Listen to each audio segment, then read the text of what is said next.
Yay! Welcome. Thank you for having us. Yes. So I'm Victor Collins. I am the owner of Hounds, Smyrna, here in Atlanta. And today we have a guest with us. Tell us who you are. So I am Crystal. I'm a board co-chair and volunteer for local nonprofit dog rescue, Braveheart Bullies Rescue. Yes. And we are happy to bring people more information about some of the great things that's going on in the dog community. We met through another doggy daycare colleague. She told me about you. I was like, let me look them up. And I saw a lot of the wonderful work that you do. So let's talk about that. Tell us about Braveheart Bullies. Tell us about your mission, why you do this work. Let's just get right into it. Yeah, so Braveheart Bullies Rescue, we're a 501c3 nonprofit in the area.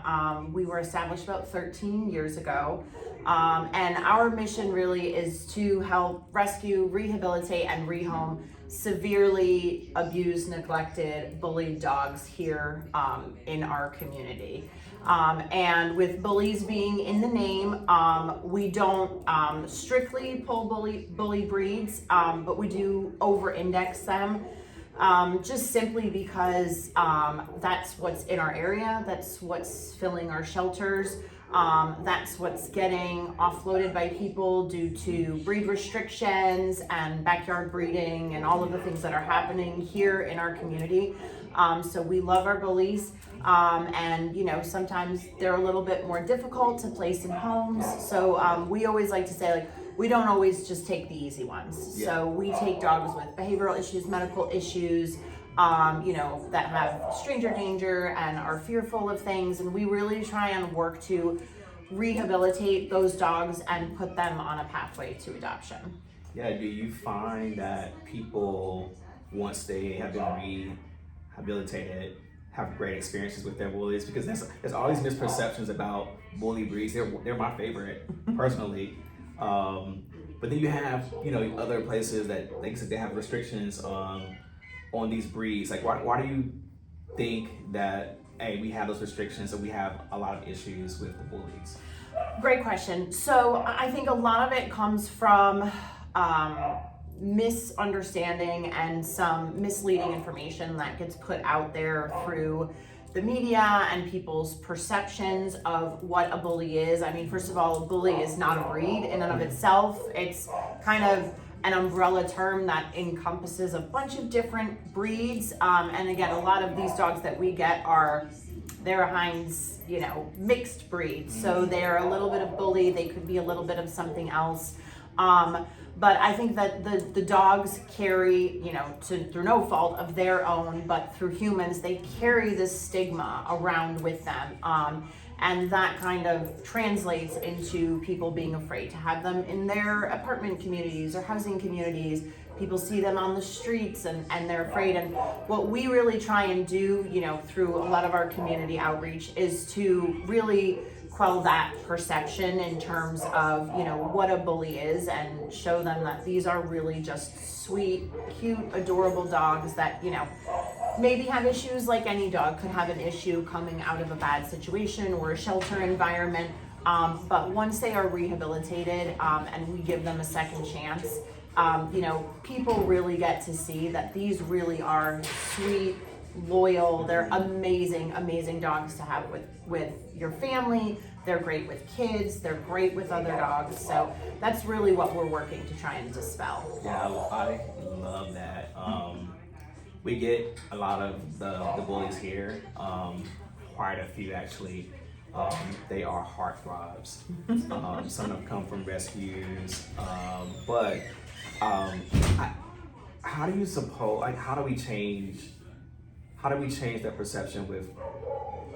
How do we unrestrict these dogs? Is that a conversation we have with our local representatives?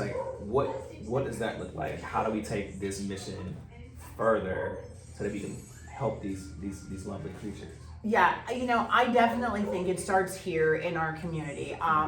First with people and kind of dispelling the stereotypes that people naturally have of bullies. working with our local representatives to try and, obviously we don't have any breed legislation here, but without any type of legislation, housing communities and things like that are allowed to set breed restrictions. And so that's something that's a little bit more difficult to overcome. But I think if we could work with some of our legislators to kind of understand that the breed restriction is, number one, it's not doing anything to help the situation with our shelters, because there are lots of people out there who are moving and need to move into places that have breed restrictions that they can't take their dogs with them. And so the dogs end up either on the street or in the shelter, and that's not helping our situation either. So if we could get some of these, rental communities, townhome communities, and HOAs to kind of understand that breed restrictions are more harmful than they are good. Yeah. And really, there is no such thing as a bad dog, breed, whatever the breed may be. It's really the human that's really managing the dog. But I think it starts with our community and going out there again with our adoption events and letting people come up and meet our bullies and meet our pity mixes and seeing that these are just really sweet, cute dogs. Yes. They're not a threat. They're not aggressive. The breed by nature itself is not what has brought this stereotype to them. It's what humans have done to, push that stereotype out into the world. Yes. And do you go into shelters and kind of rehome bullies from the shelters into your program?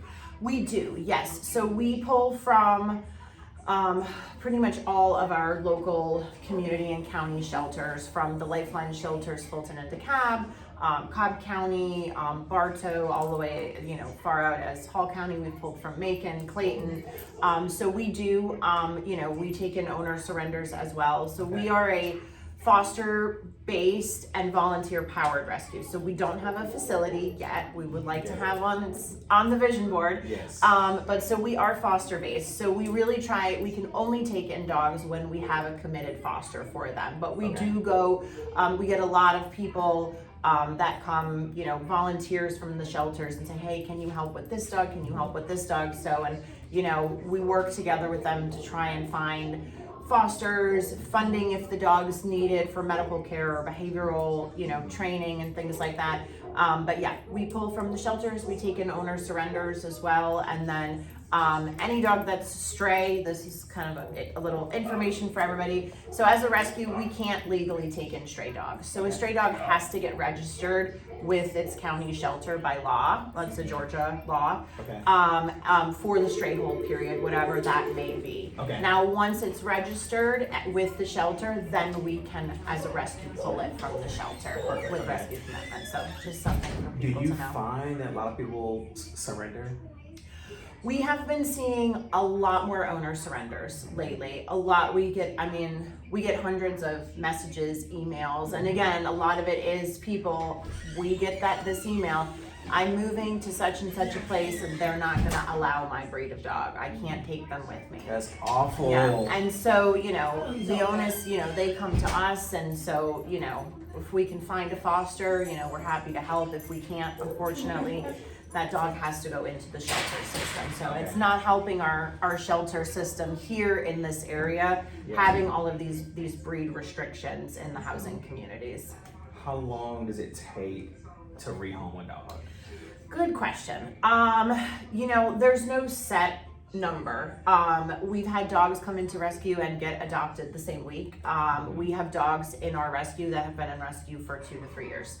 And it just depends on the dog, their behavior and temperament. We've got some dogs that need to be only dogs in the home. Unfortunately, that makes it a little bit more difficult to find them their right forever home. We get puppies that come in, which typically will move more quickly. Like I said, with bully breeds in general, it is a little bit more difficult to rehome just because there are people who have the breed restrictions, or they have some misconceptions about the breed or the style of dog, the bully dog. You know, on average, I would say, you know, our goal is to try and move a dog within 60 to 90 days, depending on, obviously, if it has medical issues, then we want to take care of the medical issues first before we try and move it into adoption. But 60 to 90 days is typical. So you mentioned fostering. What does that process look like for people who want to foster? So there's a lot of different options for people that want to foster with us. Obviously, the biggest, most time commitment is being a long-term committed foster. So taking a dog and fostering it basically until it finds its forever home, which again could be 2 months, you know, it could be 6 months, it really just depends. But we don't just have long-term fosters. Obviously, we like short-term fosters. We always need foster coverage. If some of our long-term fosters are going on vacation or need help, we always are looking for that foster coverage. We also just like having volunteers that can take a dog out for the day. You know, if we have a couple of dogs in boarding, can you take that dog out of boarding for the weekend just to give it a little break? And so different environment. Yes. Yeah. So because they're in. Well, okay, so like some of them, if they're long term, they're already in homes. Yes. But some of them are in shelters, and then the volunteers go and get them. Yes. Okay. So we typically, like I said, we typically don't take dogs unless we have committed fosters. But things always change. Yeah. Dogs come back to rescue. Fosters have life changes and can't manage fostering anymore, and so sometimes there are our dogs that we have to put into boarding facilities, much like yours here. And so, you know, we want those dogs to still get the enrichment and the exposure that they need. So we'll have some of our volunteers either go take them out for the day, take them home for a weekend. If they can't commit full time to a dog, at least they can give a little bit of time. So there's lots of entry points to fostering and what that looks like. Now, there's a cost for all of these things, right? The cost. Tell us a little bit more about like that and how people can contribute, how they can help with whatever need you have. By the way, 501c3 for those who are out there. But tell us more about that so that we can get people on board with supporting however they can support with any of the needs that you have.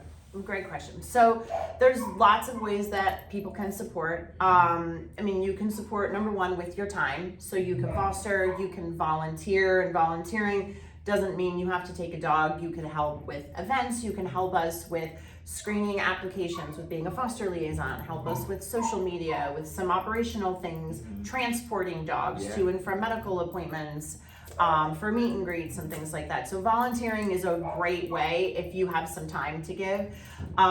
If you're looking to support monetarily, obviously, you can go to our website, which is www.braveheartbulliesrescue.org, and you can donate through there.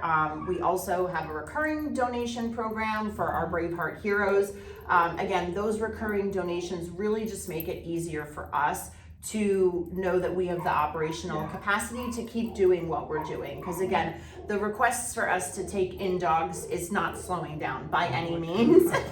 So I want to say that's a good and bad thing, right? It's a good thing in terms of they have a place that they can go that could rehabilitate them and rehome them. But then it's just like, you don't want like there to be like so many dogs like in this situation. Exactly. And of course, like I said, we want to help as many dogs as we can, but we are limited by what we can do financially and what we can do with the resources we have. So, you know, those donations and those recurring donations help us. They help us with food, with medical, they help us with boarding when needed, with training when we need to, provide training for the dogs. It helps us with marketing and putting on events and being able to build community partnerships so that we can better engage in this community to do more and to help more dogs in need. Yeah.